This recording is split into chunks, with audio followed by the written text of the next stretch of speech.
બજાર જેવી ખારી સિંગ ઘરે બનાવી છે તો આ ટ્રીક યુઝ કરો। Hello friends, welcome to kitchen art. So friends, તમે ક્યારેય કુકરમાં ખારી સિંગ બનાવી છે? તો આજે આપણે કુકરમાં એકદમ બજાર જેવી ખારી સિંગ બનાવતા શીખીશું। મારી ગેરંટી છે કે એકવાર જો તમે આ રીતે બનાવશો તો વારંવાર આ રીતે જ બનાવશો, કારણ કે અહીંયા આપણો સમય અને પૈસા બંને બચશે। રેસીપી સારી લાગે તો લાઈક અને શેર કરજો। મારી ચેનલ ઉપર નવા હોય અને મારી ચેનલને હજુ સબસ્ક્રાઈબ ન કરેલ હોય તો સબસ્ક્રાઈબ કરી બાજુનું બેલ બટન દબાવવાનું ભૂલશો નહીં, જેથી કરીને તમને મારા નવા વિડીયોનું નોટિફિકેશન મળતું રહે। તો સૌથી પહેલાં અહીંયા આપણે સિંગદાણા લેશું। ઘણા લોકો તેને માંડવીના બી પણ કહે છે અને સિંગદાણામાં ઘણા પ્રકારના બી આવતા હોય છે, પણ આપણે આ રીતના મોટા દાણાવાળા બી પસંદ કરીશું। હવે તેને આપણે કુકરમાં લઈ લેશું। જેટલી ક્વોન્ટિટીમાં તમારે ખારી સિંગ બનાવવી હોય તેટલા તમે બી લઈ શકો છો। મેં એક મોટો વાટકો ભરીને સિંગદાણા લીધેલા છે। હવે આ સિંગદાણા ડૂબે તેટલું આપણે પાણી તેમાં એડ કરવાનું છે। બતાવેલા ચોક્કસ માપ સાથે જો તમે આ ખારી સિંગ બનાવશો તો પહેલી વારમાં જ તમારી પરફેક્ટ બનશે, પણ નાની નાની બાબતનું ખાસ ધ્યાન રાખવું પડશે।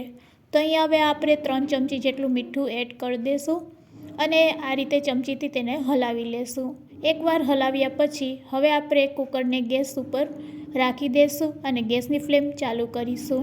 ગેસની ફ્લેમ ચાલુ કર્યા પછી કુકરને આપણે આ રીતે જ થોડીક વાર માટે રહેવા દઈશું। અહીંયા આપણે એક સીટી વગાડવાની છે, પણ પહેલાં પાણી ગરમ કરી લેશું। આ રીતે કુકર ખુલ્લું રાખીને તેમાં બબલ્સ આવવા માંડે એટલે પછી આપણે કુકરનું ઢાંકણું છે તે બંધ કરવાનું છે। ટૂંકમાં પાણી ગરમ થયા પછી જ આપણે કુકરનું ઢાંકણું બંધ કરીશું અને પછી એક સીટી વગાડીશું। ગેસની ફ્લેમ હાઈ કરી દઈશું અને એક સીટી વગાડી લઈશું। એક સીટી વાગી જાય એટલે ગેસની ફ્લેમ બંધ કરી દઈશું। તો એક સીટી વાગી ગઈ છે। ગેસની ફ્લેમ બંધ કર્યા પછી હવે આપણે કુકરનું ઢાંકણું ખોલી લેશું।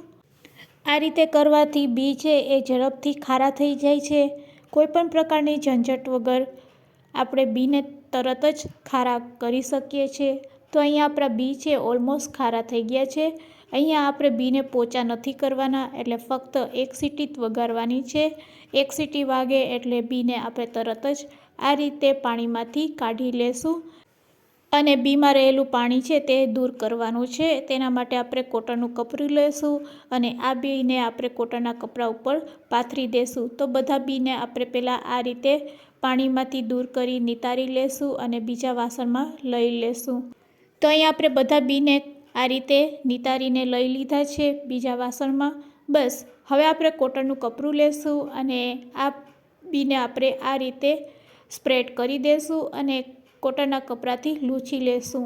જો ફ્રેન્ડ્સ તમારી પાસે સમય ન હોય તો આ રીતે તમારે બીને કોરા કરી લેવાના અને પછી મીઠામાં શેકી લેવાના, અને જો તમારી પાસે સમય હોય તો તમારે 2 કલાક માટે તેને તડકામાં રાખી દેવાના, એટલે બી છે એ એકદમ સરસ સુકાઈ જશે। હવે તમે આ બીને શેકી શકો છો। તો ચાલો ગેસની ફ્લેમ ચાલુ કરીશું અને યુઝ કરેલા મીઠામાં જ આપણે આ સિંગને શેકવાના છે। તો બસ આ રીતે તમારે સિંગને શેકવાની છે મીઠામાં। ફક્ત 5 થી 7 મિનિટમાં તમારી સિંગ છે તે શેકાઈ જશે।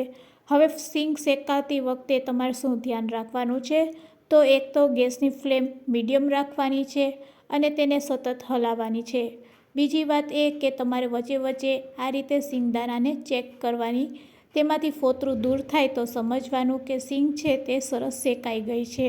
તો ફ્રેન્ડ્સ, ખારી સિંગ બનાવવી તો ખૂબ જ સહેલી છે, પણ બજાર જેવો ટેસ્ટ જોતો હોય અને બજાર જેવી જ લાગે ખાવામાં, તેના માટે આવી નાની નાની બાબતનું ધ્યાન રાખવું પડશે। તો ફ્રેન્ડ્સ, ઝટપટ ખારી સિંગ કઈ રીતે બનાવી તેની બધી ટ્રીક અને ટીપ આજે મેં તમને શીખવાડેલી છે। જરૂરથી ફોલો કરજો, 100% રિઝલ્ટ મળશે। તો અહીંયા આપણી ખારી સિંગ છે તે શેકાઈ ગઈ છે। અહીંયા આપણે રેતીની પણ જરૂર નહીં પડશે। તમે મીઠામાં આ રીતે ખારી સિંગને આરામથી શેકી શકો છો। બસ મીઠું આ રીતે તમારે સિંગમાંથી દૂર કરી લેવું જ્યારે સિંગ છે તે સરસ શેકાઈ જાય। તો અહીંયા આપણું મીઠું પણ દૂર થઈ ગયું છે અને આપણી ખારી સિંગ છે તે સરસ શેકાઈ ગઈ છે। હવે આપણી ખારી સિંગ એકદમ પરફેક્ટ છે કે નહીં તે પણ હું તમને બતાવવાનું પ્રયાસ કરું છું, પણ તેની પહેલાં આપણે જેટલી પણ ખારી સિંગ શેકી છે તેને આ રીતે આપણે મીઠામાંથી દૂર કરી લેશું. અને ફ્રેન્ડ્સ, આ મીઠાને તમારે ફેંકવાનું નથી, તેને તમે ઠંડુ થયા પછી સ્ટોર કરી શકો છો. બસ જ્યારે પણ ખારી સિંગ બનાવવી હોય ત્યારે તમારે ફરીથી આ જ મીઠાનો ઉપયોગ કરવાનો. તો મેં અહીંયા બધી ખારી સિંગ છે તે રેડી કરી લીધી છે. તો ફ્રેન્ડ્સ, હવે કિલો હોય કે 5 કિલો હોય, ખારી સિંગ બનાવવી ખૂબ જ સહેલી પડી જશે તમારા માટે.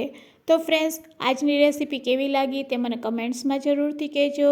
અને મારી બતાવેલી ટિપ્સ જો યુઝફુલ લાગી હોય તો તમારા ફ્રેન્ડ્સ, મિત્ર અને ગ્રુપમાં શેર કરવાનું ભૂલશો નહીં. મારી ચેનલને સબસ્ક્રાઈબ ન કરેલ હોય તો સબસ્ક્રાઈબ કરી લેજો. વિડીયોને એન્ડ સુધી જોયો હોય તો એક લાઈક જરૂરથી આપજો. Thanks for watching. ફરી મળીશું એક નવી રેસીપી સાથે.